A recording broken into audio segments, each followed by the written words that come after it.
नमस्कार दोस्तों, स्वागत है आप सभी का एक बार फिर से आपके अपने इस यूट्यूब चैनल पर।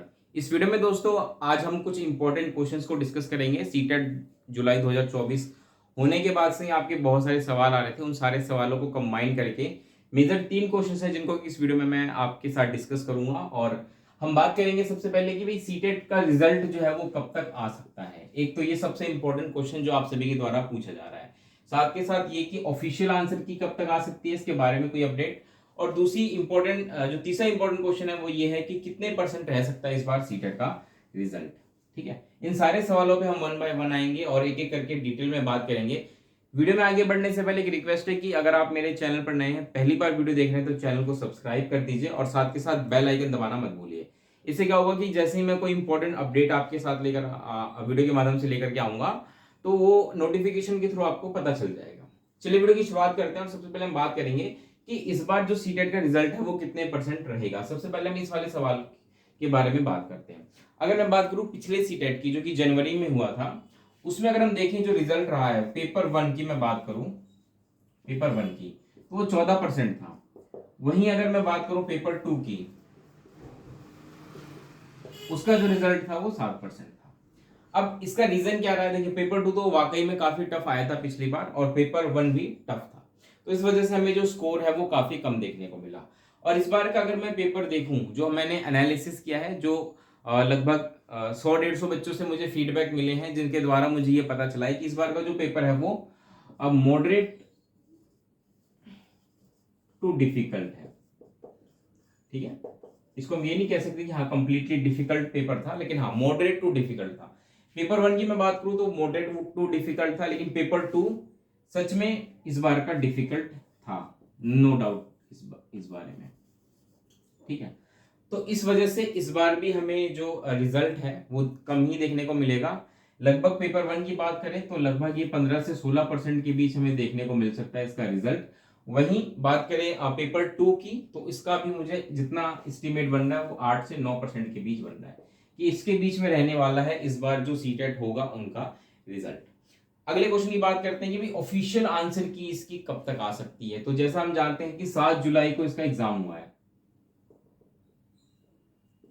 7 जुलाई को इसका एग्जाम हुआ था। ठीक है, और अगर हम पिछले वाले सीटेट से कुछ सीखें तो हमने देखा 1 महीने के अंदर लगभग रिजल्ट इसका जारी कर दिया गया था। और सीबीएसई का क्योंकि प्रोसेस भी काफी फास्ट है, 1 से सवा महीने के बीच में उनका रिजल्ट आ जाता है। वहीं बात करें ऑफिशियल आंसर की तो मान के चलिए कम से कम 2 हफ्ते यानी कि 15 डेज का गैप तो हम ले ही सकते हैं। तो इस बार इस हिसाब से अगर हम चले तो लगभग 22 से 23 जुलाई के बीच आपको ऑफिशियल आंसर की देखने को मिल सकती है। बहुत सारे यूट्यूबर अपने आंसर की आपको दिखा रहे होंगे कि भाई ये ऑफिशियल आंसर की लिख देते हैं थंबनेल में कि ऑफिशियल आंसर की है, लेकिन वो ऑफिशियल नहीं है, अभी तक ऑफिशियल आंसर की आई नहीं है। ठीक है, ऑफिशियल आंसर की 22 से 23 जुलाई के बीच में आएगी और उस ऑफिशियल आंसर की से ही आप अपने आंसर मैच करिए जिससे कि आपको एग्जैक्ट एस्टिमेट पता चले। ऑफिशियल आंसर की देने का एक रीजन ये भी होता है, एग्जाम जो एग्जाम कंडक्ट करा रही है बॉडी, वो ऑफिशियल आंसर की इसलिए भी देती है कि भाई किसी क्वेश्चन में आपको लग रहा है कि इसका आंसर ये होना चाहिए था, लेकिन जो ऑफिशियल आंसर है वो कुछ और आ रहा है, तो वहां पर आप क्या है ऑब्जेक्शन डाल सकते हैं।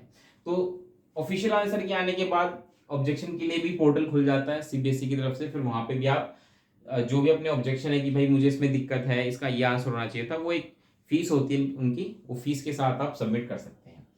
अब जो फाइनल और जो इंपॉर्टेंट क्वेश्चन है कि सीटेट का रिजल्ट कब आएगा, सीटेट का रिजल्ट कब आएगा इसके बारे में बात करें तो पिछली बार के रिजल्ट का हम देखें तो 1 से सवा महीने के बीच में इनका प्रोसेस कंप्लीट हुआ था। और इसी चीज को अगर हम मान के चले कि भाई इस बार भी चीजें इसी तरह रहने वाली हैं, तो इस बार जो रिजल्ट है वो ज्यादा लेट नहीं होगा, लेकिन हाँ 7 से 8 अगस्त के बीच हमें जो रिजल्ट है वो देखने को मिलेगा सीटेट जुलाई 2024 का।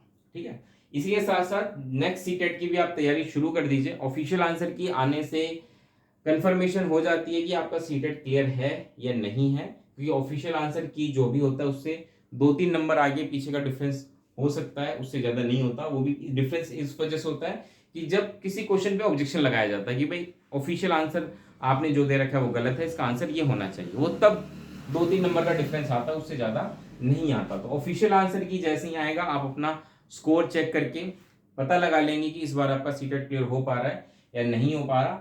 हो जाए बहुत अच्छी बात, नहीं होए तो बिल्कुल भी परेशान नहीं होना, मायूस नहीं होना, डिप्रेशन में नहीं जाना है। आपको तुरंत अगले सीटेट की तैयारी शुरू कर देनी है, क्योंकि सीटेट साल में 2 बार होता है और पिछले 2 सालों से सीबीएसई इस चीज को फॉलो कर रही है। बीच में कोविड की वजह से मामला कुछ गड़बड़ हो गया था, जो कि सीटेट नहीं हो पाया था, लेकिन हाँ चीजें वापस से ट्रैक पे आ गई हैं। अब एग्जाम साल में 2 बार हो रहा है और जल्द ही आपको जो नेक्स्ट सीटेट होगा जनवरी 2025 का, उसका नोटिफिकेशन भी जल्द ही आपको देखने को मिल जाएगा। रिजल्ट जैसे ही आएगा अगस्त में, सितंबर में हो सकता है आपको नेक्स्ट सीटेट का नोटिफिकेशन देखने को मिल जाए। तो अगर जिनका रिजल्ट नहीं हो पा रहा, तो मतलब क्लियर नहीं हो पा रहा सीटेट, वो ज्यादा परेशान नहीं हो, सीधा नेक्स्ट सीटेट के लिए आप लग जाएं। ठीक है, इसके साथ मैं इस वीडियो को समाप्त करना चाहूंगा। उम्मीद करता हूं कि आपके सभी सवालों के जवाब जो कि सीटेट जुलाई 2024 से जुड़े थे मैं दे पाया हूं। इसके अलावा भी कोई क्वेश्चन है तो कमेंट बॉक्स में आप पूछ सकते हैं। मिलते हैं दोस्तों अगली वीडियो में। वीडियो कैसी लगी हमें बताइए, लाइक करना मत भूलिए। मिलते हैं दोस्तों अगली वीडियो में, तब तक के लिए नमस्कार, धन्यवाद।